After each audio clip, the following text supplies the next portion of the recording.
de Jésus, le sang de Jésus, le sang de Jésus, le sang de Jésus, le sang de Jésus, le sang de Jésus, le sang de Jésus, le sang de Jésus. Dans le puissant nom de Jésus, nous avons prié. Amen, amen, amen. Bien-aimés dans le Seigneur Jésus-Christ, bonjour ou bonsoir, suivant le temps qui se passe là où vous êtes maintenant. Je suis apôtre Focam chrétien du ministère de Jean, chapitre 8, verset 32. John était tout ministre. Je suis votre partenaire de prière de tout le temps. Je suis votre partenaire de prière de tous les jours. Encore que la grâce et la paix de notre Seigneur Jésus-Christ soient avec vous et toute votre famille. Amen. Frères et sœurs, papa, maman.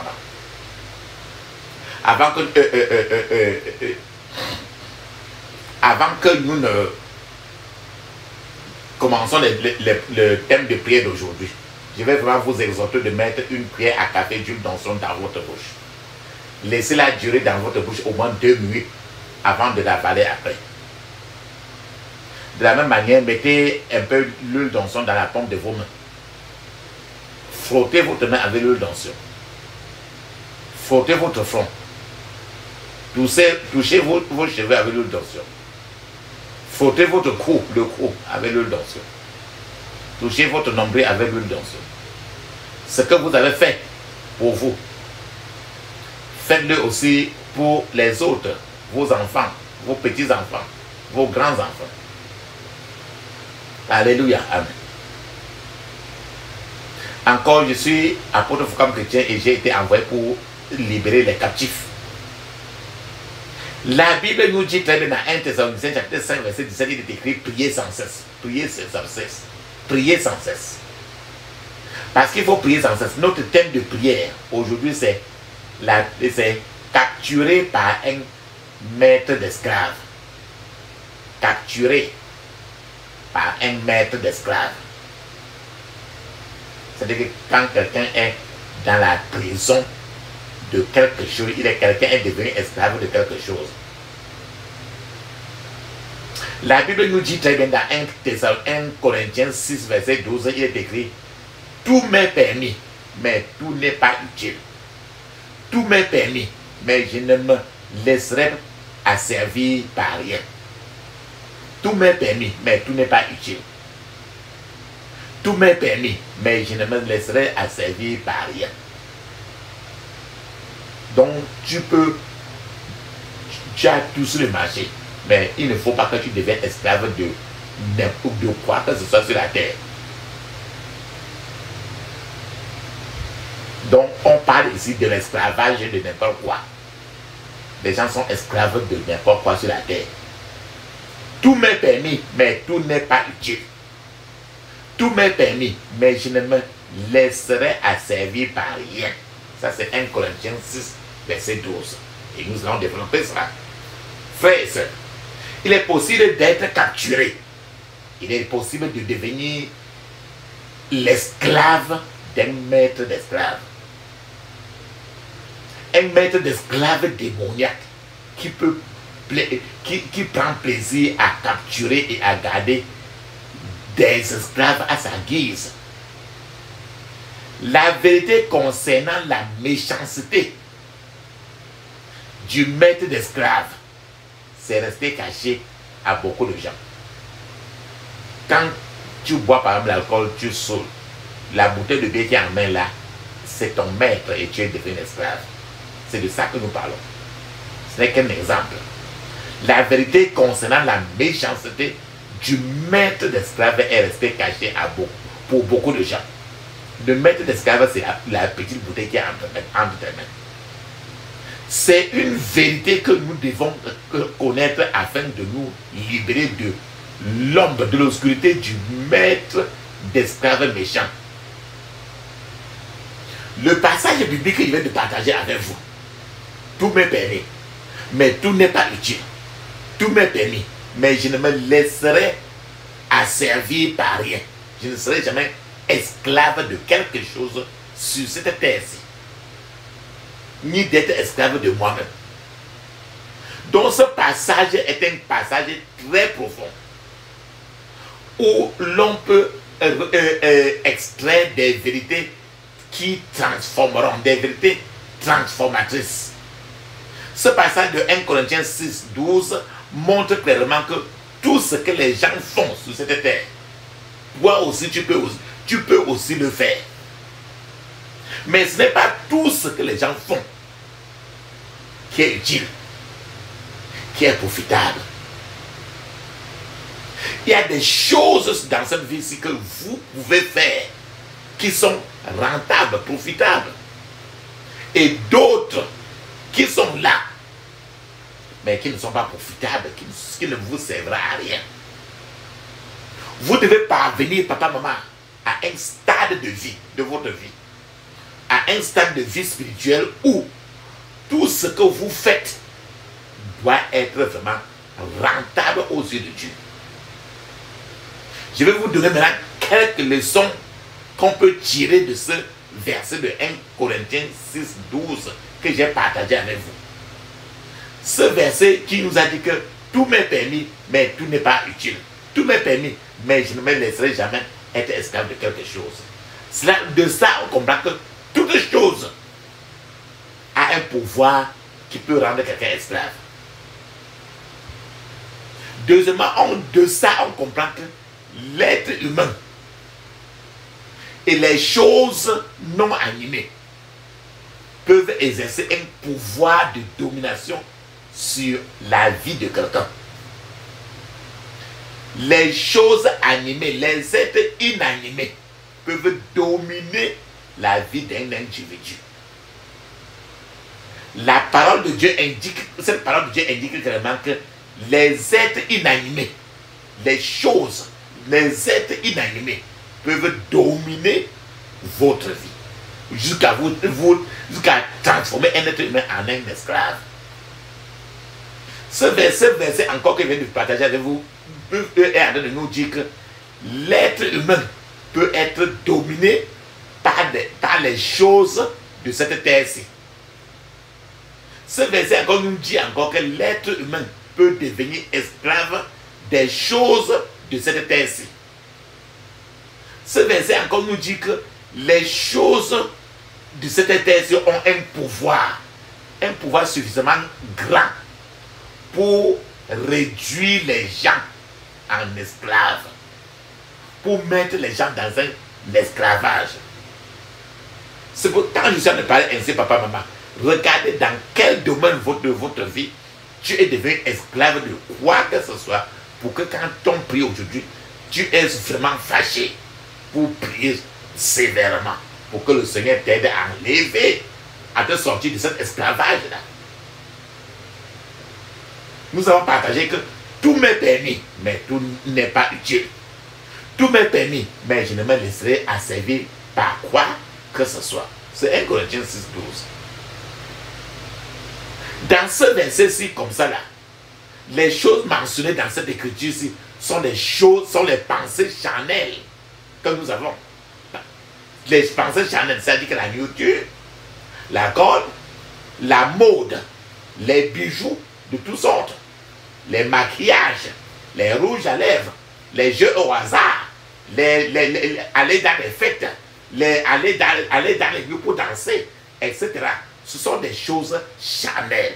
C'est de ça que c'est l'exemple des choses dont la Bible parle. Ce sont nos désirs charnels que la chair nous rappelle toujours. Papa, maman, il ne faut pas voir les choses, il ne faut pas toujours voir les choses d'un point de vue purement non vivant. Quand tu vois quelque chose devant toi comme ça, comme l'alcool, ne regarde pas comme si c'est un alcool seulement, comme si c'est une chose seulement. Sinon, tu vas te laisser complètement piéger. Il y a quelque chose de spirituel derrière n'importe quoi que tu vois là. Les choses non vivantes, il y a toujours un esprit derrière cela. Difficile à comprendre pour quelqu'un qui est ignorant. Lorsqu'un homme, par exemple, lorsque quelqu'un qui est sous l'influence de l'alcool déjà est en train de marcher en titubant en route, en chantant des chansons vagues et en titubant, il a soudé par exemple. Cet homme qui a l'alcool, une bouteille d'alcool en main, en dansant, en marchant ainsi, il est contrôlé par il est contrôlé par la seule bouteille qui est en main. Ça veut dire qu'il est contrôlé par la bouteille d'alcool qu'il tient en main. Alors, cet homme est un géant, mais il est contrôlé par une petite bouteille ordinaire. Tu vois comment la bassesse, tu vois comment une chose peut avoir de poids jusqu'à contrôler un être humain. Le lieu que la place que les gens vont boire le plus souvent, on dit qu'on va au bar pour boire. Le nom bar, là où on va boire, là, on appelle ça bar. Ce nom-là est juste. Parce que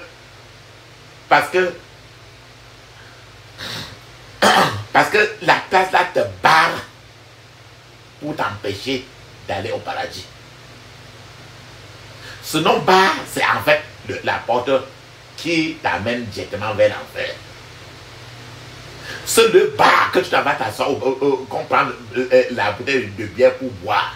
C'est un bar, ça barre la route vers la richesse pour te tourner vers l'enfer.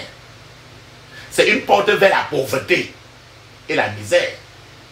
Cela barre la route vers l'honneur. Cela barre la route vers les bonnes choses de la vie. Malheureusement, tant de chrétiens sont encore sous la servitude de l'alcool. Certaines sœurs même préfèrent, certaines sœurs ou qui que ce soit, préfèrent manger du chocolat qui contient un peu de l'alcool.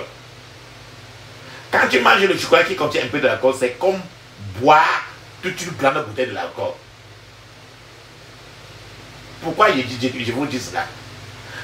Quand si un voleur t'arrête en route, les voleurs t'arrêtent en route et pour t'agresser, il dit ton argent, tu choisis de lui donner l'argent ou ta vie. Mais l'alcool que tu vois là, il te dit donne ton argent et donne ta vie. Il te prend pour les deux. La Bible qualifie l'alcool comme un moqueur. L'alcool peut amener quelqu'un dans une prison. L'alcool est une tromperie. L'alcool vous soutirera trop des vertus. Mais l'alcool ne vous apportera aucune vertu. Il n'y a rien que tu gagnes dedans. Même l'eau. L'alcool n'est pas... C'est pour ça que ce n'est pas étonnant que Dieu lui-même, dans la Bible, il a interdit à tous ses prophètes de boire la moindre goutte d'alcool. Malheureusement, la méchanceté de famille a introduit l'onction de l'alcoolisme dans la vie de certains gens afin de détruire trop de familles. La méchanceté de famille a introduit l'onction de l'alcoolisme dans la vie de certains gens afin de les détruire. Il est triste de voir un jeune homme, des jeunes garçons complètement détruits par l'alcool, saccagés par l'alcool. L'alcool était maître d'esclaves. L'alcool était maître d'esclaves qui règne par des habitudes difficiles à abandonner. Quand tu es déjà allié à l'alcool, il est difficile de t'en sortir. L'alcool est un ravisseur très méchant. L'alcool, je vais te donner un petit témoignage. Il y avait un pasteur qui s'appelait Bitle. Un pasteur qui priait beaucoup. Mais le plus souvent dans la nuit. Quand il est seul, il se retrouve toujours en train de se masturber. Et il ne contrôlait plus cette masturbation. Ce pasteur, un très grand pasteur ainsi, mais dans la cachette, il se retrouvait toujours dans la masturbation. Et il était ainsi, sous l'emprise d'un maître d'esclaves appelé masturbation. Cet esclavagiste appelé masturbation le contrôle.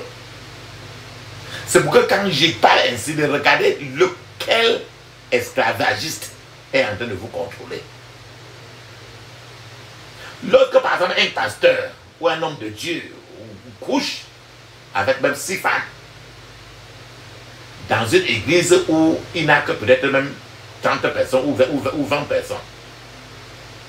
Ce pasteur est sous l'onction d'un maître d'esclaves qui s'appelle sexe. Il est sous l'onction d'un esclavagiste.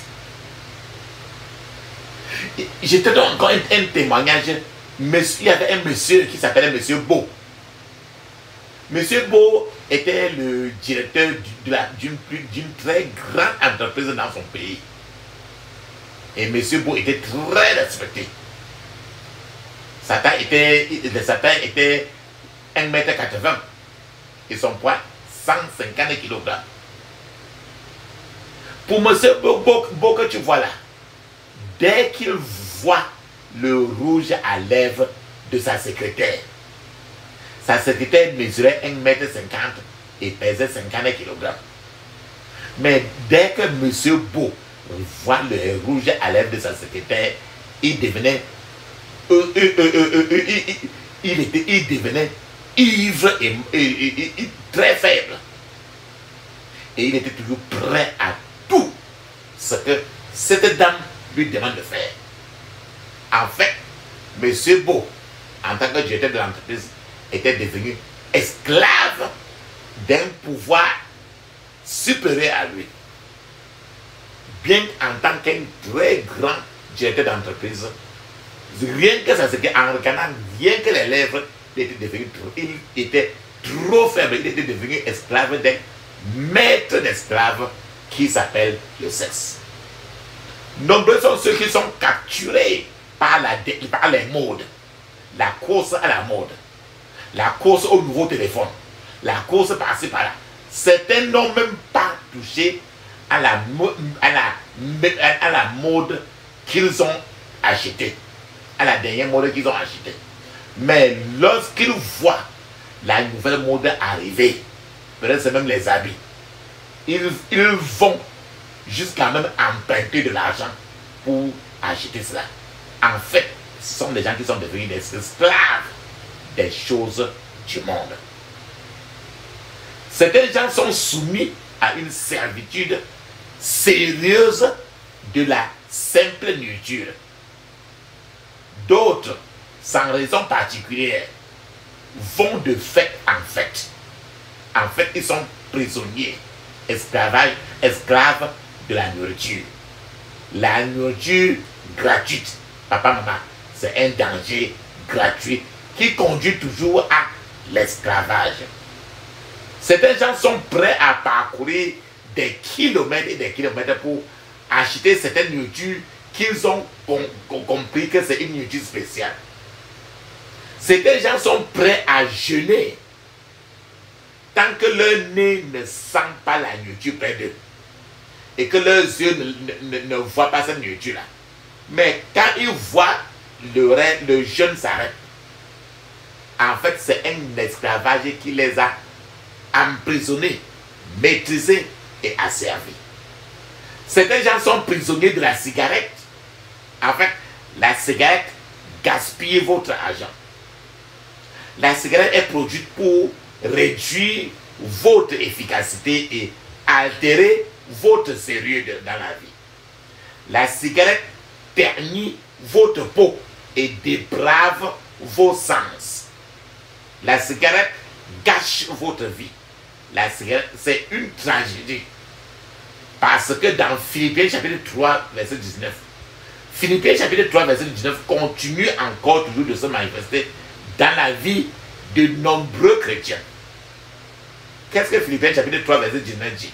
Philippiens chapitre 3, verset 19 dit, je cite, leur fin sera la perdition. Ils ont pour Dieu leur ventre. Ils mettent leur gloire dans ce qui fait leur honte. Ils ne pensent qu'aux choses de la terre. Voilà Philippiens chapitre 3, verset 19.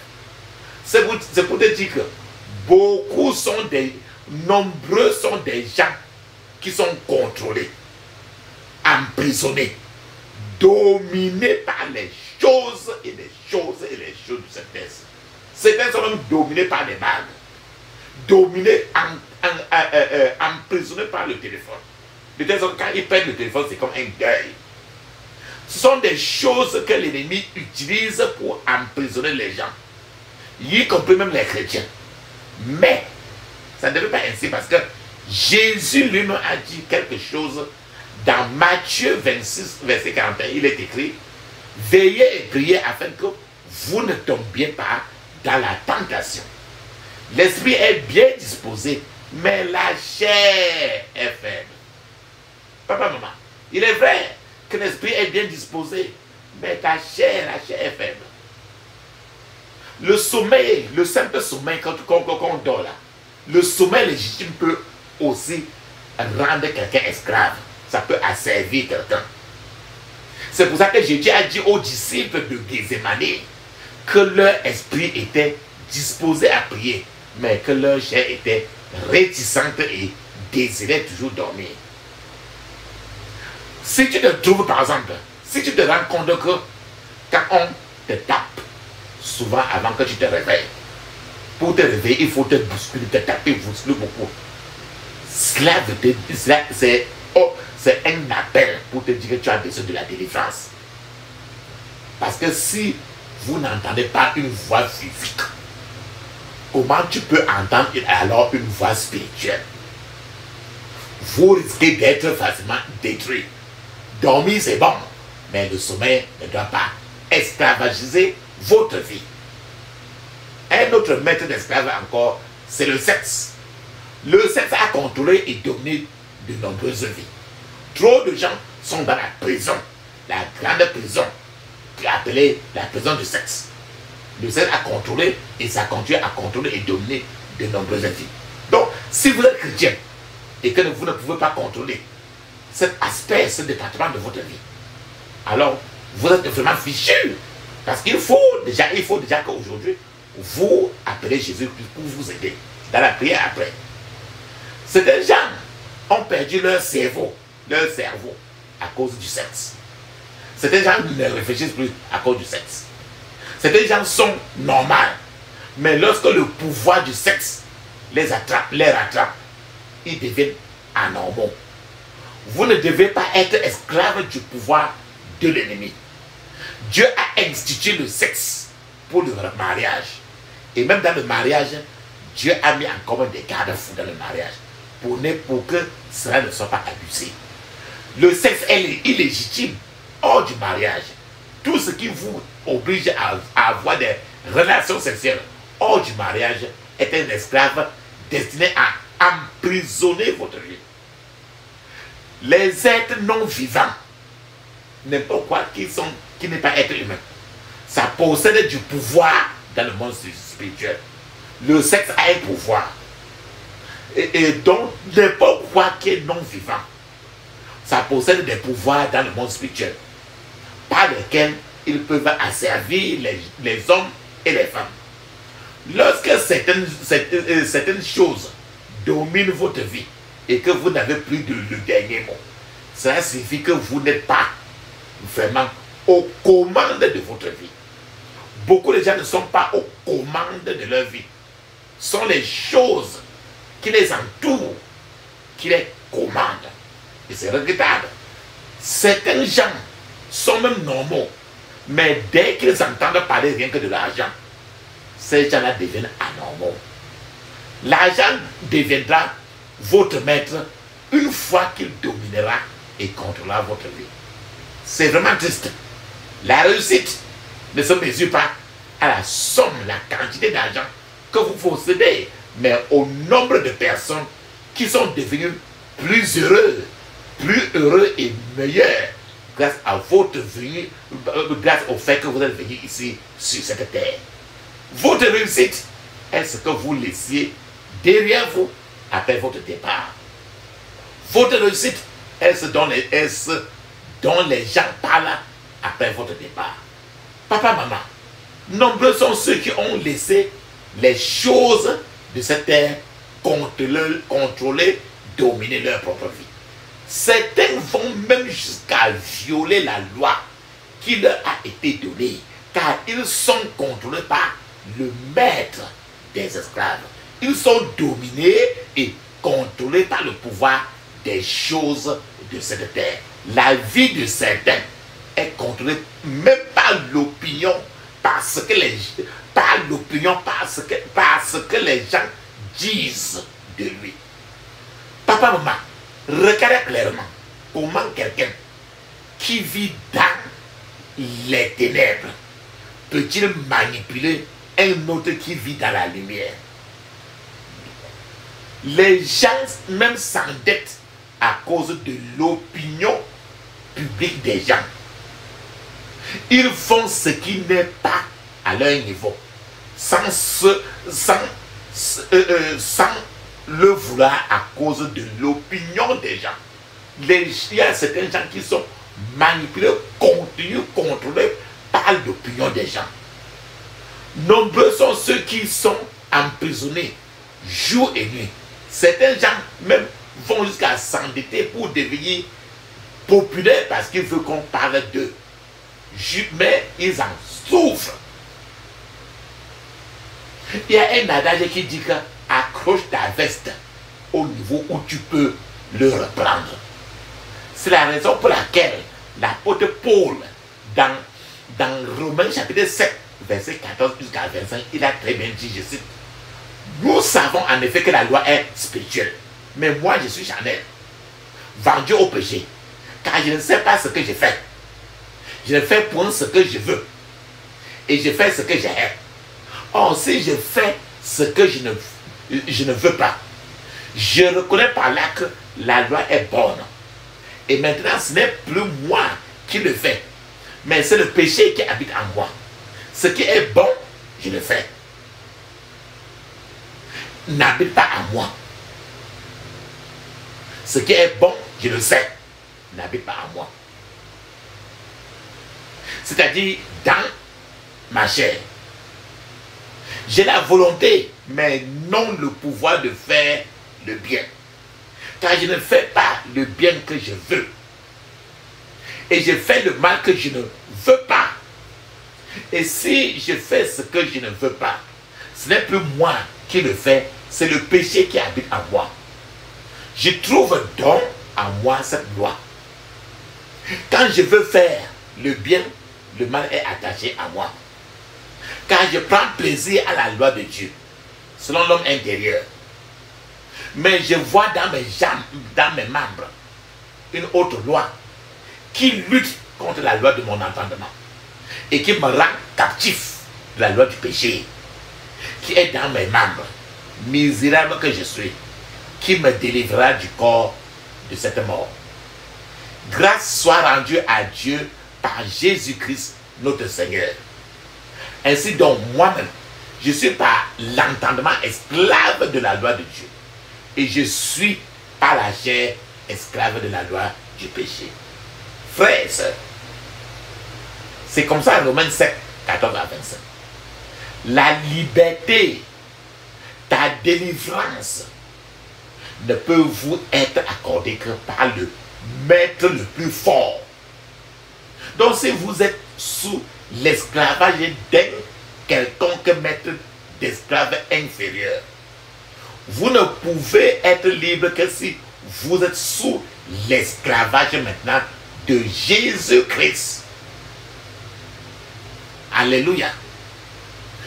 Je passe par là pour te dire, par exemple, l'origine du perçage de l'oreille. Là où on a commencé à percer les oreilles, l'origine du perçage de l'oreille. Tu sais que quand on accouche une fille, on perce les oreilles, non? L'origine du perçage de l'oreille est enracinée dans l'idolâtrie et l'esclavage. Attends, je te donne un témoignage. Il y a une femme qui est venue dans une croisade. Elle est venue dans la croisade parce que ses enfants étaient morts et son mari continuait à fréquenter des femmes, les femmes prostituées partout. Le prédicateur là-bas a commencé par dire que 99% des bijoux les bijoux qu'on achète au marché ont des serpents spirituels. La plupart des bijoux que les gens utilisent sont fabriqués dans les pays comme par exemple les Taïwan, la Chine, de Bangkok. Et il a dit que tous ces bijoux, 99% ont des serpents là-dessus. Ces pays, papa, maman, sont profondément ancrés dans l'idolâtrie et l'occultisme. Les objets alors qui viennent de tous ces choses, des objets qui viennent de tous ces lieux-là, sont donc consacrés aux idoles. En réalité, aucune quantité d'huile d'onction ne peut neutraliser ces produits-là, de ces bijoux-là, parce que c'est une propriété des idoles asiatiques. Quand le prédicateur a commencé à dire ça, la femme a ignoré la prédication. La femme est rentrée à la maison. Pendant qu'elle dormait, elle a rêvé la boîte qu'elle met souvent les bijoux dedans. Elle a rêvé, dans son rêve, elle a vu sa boîte qu'elle mettait les bijoux dedans. La boîte là s'est transformée en serpent. Et à l'intérieur, c'était les serpents. Et à son réveil, quand elle s'est réveillée, elle s'est levée, du coup, elle a porté tous les bijoux qui étaient à l'intérieur. Elle a ramassé tous ces bijoux-là. Elle a jeté. C'est quand elle a jeté tout que sa vie a commencé à changer maintenant très positivement. Je suis en train de vous dire que certains gens se mettent sous l'esclavage volontairement en achetant certaines choses. La question est celle-ci. Quelles sont ces choses dans votre vie qui servent de pont pour ceux qui cherchent à vous esclavagiser? La première chose par laquelle Satan peut esclavagiser quelqu'un, c'est sa propre chair. Ta propre chair. La chair est le plus grand ennemi de l'homme. La tentation de Satan n'est efficace que grâce à votre chair. Les morts ne commettent pas de fornication. Les morts ne bavardent pas. Les morts ne mentent pas. Lorsque votre chair est morte, certaines choses ne peuvent plus dominer votre vie. La raison pour laquelle les tentations agissent contre vous, c'est votre chair. Le besoin primordial de délivrance pour l'homme, c'est la délivrance de soi-même. C'est que chacun doit être délivré de lui-même. Parce que la personne qui te menace trop, c'est toi-même qui te menace trop. Donc le besoin primordial de la délivrance, c'est la délivrance de soi-même. Donc tous les esclavages sont une expression de l'auto-esclavage. C'est chacun qui se met trop en esclavage. Le diable a un plan magistral. C'est-à-dire que le diable veut détruire l'humanité tout entière. Ce plan est le même pour tout le monde. Ce plan de destruction du diable s'appelle l'emprisonnement de soi-même. En fait, le plus grand ami du diable dans votre vie, c'est votre chair. Le plus grand soutien du diable, c'est la chair. Le moi est l'ennemi de l'homme. C'est pourquoi l'apôtre Paul dit très bien dans 1 Corinthiens chapitre 9, 27, il dit, au contraire, je traite durement mon corps et je le discipline. Donc on peut combattre le diable et vaincre les sorcières et les sorciers. Mais finir toujours par se retrouver en enfer à cause de ta chair. Je vous suis en train de vous dire que quoi? Lorsque Adam et Ève ont quitté le jardin d'Éden, la religion qu'Adam et Ève ont commencé à pratiquer, c'était la sorcellerie. Le moi empêche toujours le croyant d'être un véritable disciple du Christ. C'est lui qui pousse ceux qui prétendent être nés de nouveau à naître contre Dieu. Le moi en toi te poussera toujours à naître maintenant contre Dieu, alors que tu étais né de nouveau. Le moi vous empêche toujours de vivre à la hauteur de votre potentiel spirituel divin. Le problème démoniaque implique un problème avec le moi. La lecture est ce que l'on peut appeler l'auto-satisfaction ou bien l'auto-indulgence. La rébellion, c'est l'auto-régulation. Donc le problème est toujours centré sur le moi, qui est la chair. La peur, c'est l'égocentrisme. L'orgueil, c'est le préfixe de soi. C'est élever trop le moi. C'est pour ça qu'on parle de l'égocentrisme. L'auto-abus. L'auto-applaudissement.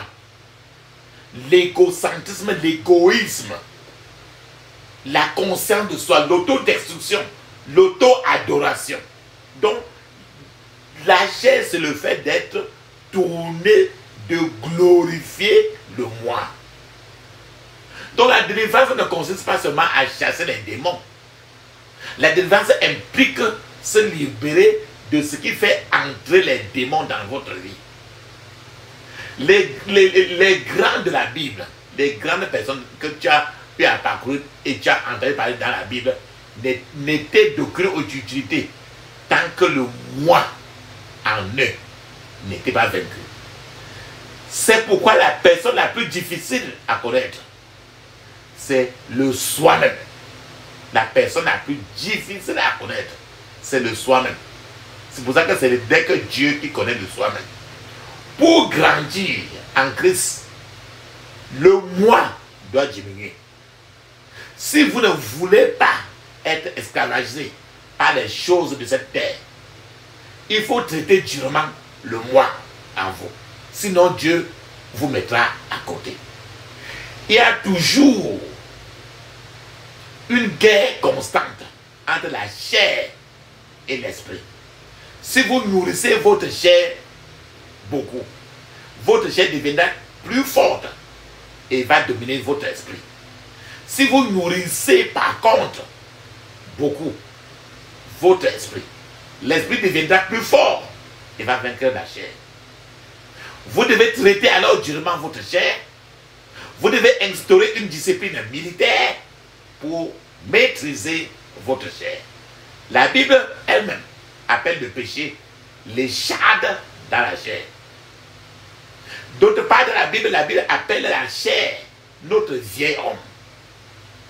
La Bible appelle aussi la chair le péché qui habite en moi. La Bible appelle la chair une autre loi différente des lois de Dieu, mais présente en nous. La Bible appelle la chair dans notre place la loi du péché dans nos membres. La Bible indique clairement que la chair est la puissance du péché qui lutte contre la loi de Dieu. La Bible dit dans Jean 6, verset 63, c'est l'esprit qui vivifie, la chair ne sert de rien. La Bible dit aussi dans Romains 8, verset 6, l'affection de la chair, c'est la mort. Tandis que l'affection de l'esprit, c'est la vie et la paix. Frères et sœurs, vous devez inviter aujourd'hui l'esprit le plus fort. Pour vaincre cette chair maintenant, vous devez être d'accord avec ce que Jésus-Christ a fait pour vous sur la croix du Calvaire. La recette parfaite pour vous rendre la vie misérable est de permettre votre chair de vous gouverner. Si vous ne déshonorez pas votre chair, cette chair vous trahira, vous déshonorera.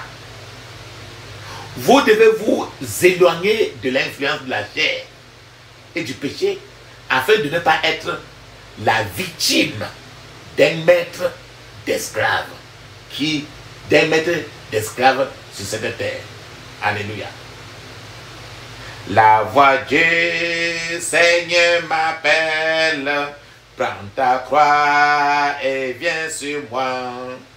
Je réponds, Sauveur fidèle, voici, je suis à toi. Jusqu'au bout, je vais te suivre dans les bons, les mauvais jours. À toi pour mourir et vivre, à toi Jésus pour toujours. Mais le chemin du calvaire est étroit et périlleux. C'est un chemin solitaire, difficile et ténébreux. Jusqu'au bout, je veux te suivre dans les bons, les mauvais jours. À toi pour mourir et vivre, à toi Jésus pour toujours. Il faut quitter ce qu'on aime, savoir être mal jugé, endurer l'injure même du monde, être méprisé. Jusqu'au bout, je vais te suivre dans les bons, les mauvais jours.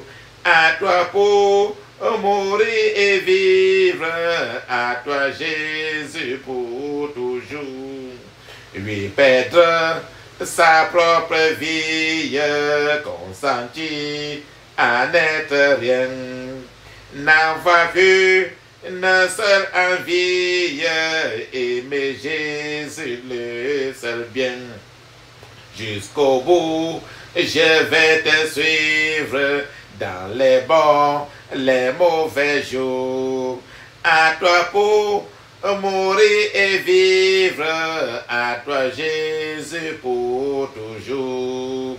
Jésus donne grâce et gloire pour le suivre pas à pas. Avec lui, joie et victoire, paix et bonne et c'est bon. Jusqu'au bout, je veux te suivre dans les bons, les mauvais jours. À toi pour mourir et vivre, à toi Jésus pour toujours. Amen. Rappelons-nous très bien que ceci est sorti de chant de victoire sous les ailes de la foi. Le nom c'est la voix du Seigneur m'appelle. Alléluia. Amen. Ferme tes yeux maintenant, ouvre ta bouche, dis ceci. Je couvre mon esprit, mon âme, mon corps et toutes mes possessions du sang de Jésus. Je couvre mon esprit, mon âme, mon corps et toutes mes possessions du sang de Jésus. Dans le puissant nom de Jésus, j'ai prié. Amen. Dis ceci. J'implore la miséricorde et le pardon au nom de Jésus. J'implore la miséricorde et le pardon au nom de Jésus. J'implore la miséricorde et le pardon de Dieu au nom de Jésus. Dans le puissant nom de Jésus, j'ai prié. Amen. Maintenant, tu vas remercier Dieu beaucoup maintenant. Dis ceci. Oh Dieu, je te remercie, car tu es le roi des rois au nom de Jésus. Oh Dieu, je te remercie, car tu es le roi des rois au nom de Jésus. Dans le puissant nom de Jésus, j'ai prié. Amen. Oh Dieu, je te remercie, car tu es le Seigneur des seigneurs au nom de Jésus. Oh Dieu, je te remercie, car tu es le Seigneur des seigneurs au nom de Jésus. Dans le puissant nom de Jésus, j'ai prié. Amen. Oh Dieu, je te remercie pour tes actes de grande puissance au nom de Jésus. Oh Dieu, je te remercie pour tes actes de grande puissance au nom de Jésus. Dans le puissant nom de Jésus, j'ai prié. Amen. Ferme tes yeux. On continue à le remercier. Oh Dieu, je te remercie, car tu es le grand Dieu et le roi au-dessus de tous les dieux, au nom de Jésus. Oh Dieu, je te remercie, car tu es le grand Dieu et le roi au-dessus de tous les dieux, au nom de Jésus. Oh Dieu, je te remercie d'avoir racheté ma vie de la fosse et de m'avoir couronné de compassion et d'amour Au nom de Jésus. Oh Dieu, je te remercie d'avoir acheté ma vie de la fausse et de m'avoir couronné de compassion et d'amour. Au nom de Jésus. Dans le puissant nom de Jésus, j'ai prié. Amen. Maintenant, n'importe quoi qui domine ta vie, dis ceci. Toute domination négative sur ma vie soit brisée au nom de Jésus. Toute domination négative sur ma vie soit brisée au nom de Jésus. Dans le puissant nom de Jésus, j'ai prié. Amen. Tu vas le répéter ça au moins 21 fois. Dis ceci. Tout aspect de ma vie dans lequel l'ennemi m'a poussé à terre. Oh Dieu, relève-moi. Au nom de Jésus. Tout aspect de ma vie dans lequel l'ennemi m'a poussé à terre. Oh Dieu, relève-moi. Au nom de Jésus. Répète 21 fois. Tout aspect de ma vie dans lequel l'ennemi m'a poussé par terre. Oh Dieu, relève-moi. Au nom de Jésus. Tout ce qui dans ma vie me rend impuissant. Meurs au nom de Jésus. On a parlé de la cigarette, le sexe, l'alcool, et ainsi de suite. N'importe quoi qui est dans ta vie, c'est toi qui sais. Tout ce qui dans ma vie me rend impuissant. Meurs au nom de Jésus. Dans le puissant nom de Jésus, j'ai prié. Amen. Tu vois quelqu'un, avant il ne buvait pas d'alcool, mais après tu le vois, il est devenu un soulard. Quelqu'un qui n'aimait pas le sexe, à un certain moment maintenant, il va partout, il est toujours derrière les hommes, derrière les femmes. Parce qu'il a reçu une flèche. Ferme tes yeux, dis ceci. Flèche de la domination maléfique.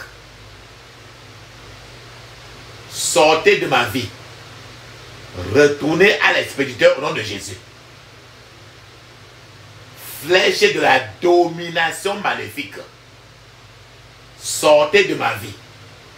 Retournez à l'expéditeur au nom de Jésus. Répète 21 fois. Flèche de la domination maléfique. Sortez de ma vie. Retournez à l'expéditeur au nom de Jésus. Dans le puissant nom de Jésus, j'ai prié. Amen. Nous avons parlé des œuvres de la chair. L'esclavage de la chair. Dis ceci. Je me libère de la servitude de la chair. Au nom de Jésus. Je me libère de la servitude de la chair. Au nom de Jésus. Je me libère de la servitude de la chair. Au nom de Jésus. Je me libère de la servitude de la chair. Au nom de Jésus. Répète 21 fois, au moins. La chair, c'est sérieux. Je me libère de la servitude de la chair. Au nom de Jésus. Répète. Dans le puissant nom de Jésus, j'ai prié. Amen. Papa, maman, mets une pause. Tu vas parler en langue 7 minutes. Le parler en langue est écrit dans Marc 16, verset 17. Actes des Apôtres, chapitre 2, verset 1 à 5. C'est encore écrit dans Ézéchiel, chapitre 5, verset 5. Pendant que tu es en train de parler en langue, je t'attends. Vas-y, tu parles en langue 7 minutes.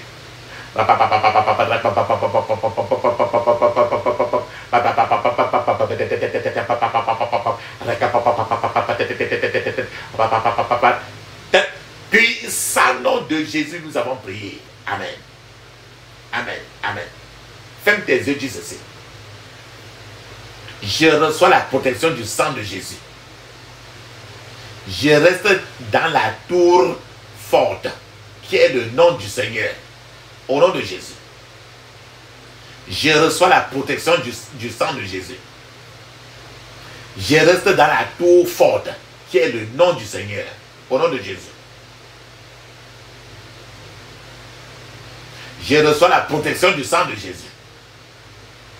Je reste dans la tour forte, qui est le nom du Seigneur. Au nom de Jésus. Dans le puissant nom de Jésus, j'ai prié. Amen. Amen. Amen. Ça, c'est très bien. Papa, maman, Tu as déjà levé toutes tes prières au ciel. C'est pour ça que maintenant tu vas... C'est le temps maintenant que Dieu parle. Il peut parler maintenant comme après. C'est le temps alors de rester calme. Ne dis pas merci, ne dis pas amen. Ne dis aucun mot, ferme seulement les yeux. Et ouvre la bouche.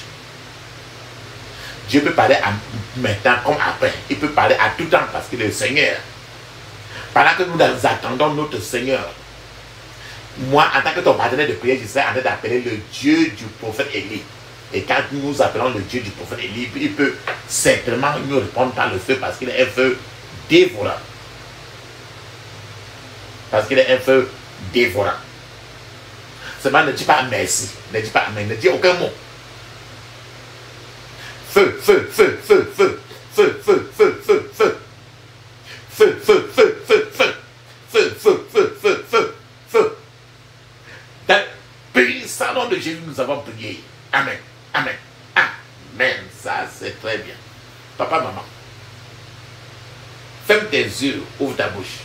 Dis ceci. J'interdis toute contre-attaque, tout regroupement, tout renforcement contre moi et ma famille au nom de Jésus. J'interdis toute contre-attaque, tout regroupement, tout renforcement contre moi et ma famille au nom de Jésus. Dans le puissant nom de Jésus, nous avons prié. Amen. Ferme tes yeux, dis ceci.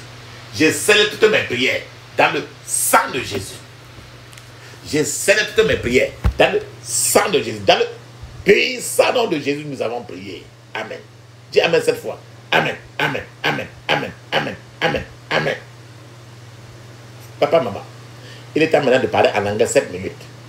Mais je vous conseille toujours de parler en langue au moins 30 à 1 heure de temps.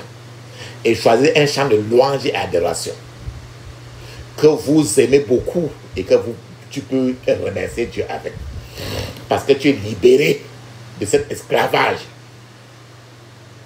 De n'importe quoi là qui te tenait en esclavage. La liberté, à cause de la chair, tu es libéré des œuvres de la chair.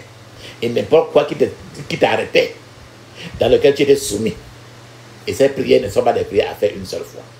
Le faites-le de façon répétée. Et chaque fois que quand tu fais quelque chose qui ne va pas dans ton corps, tu frottes la partie là. Et tu peux répéter un point de prière même plus de 100 fois. Quand tu sens que, quand tu répètes ça, tu as un peu de difficulté à répéter cela. Ça veut dire qu'il y a un problème, il y a un démon là-bas. Tu répètes fortement jusqu'à ce qu'il s'en va. Allons-y pour parler en langue 7 minutes. Allons-y.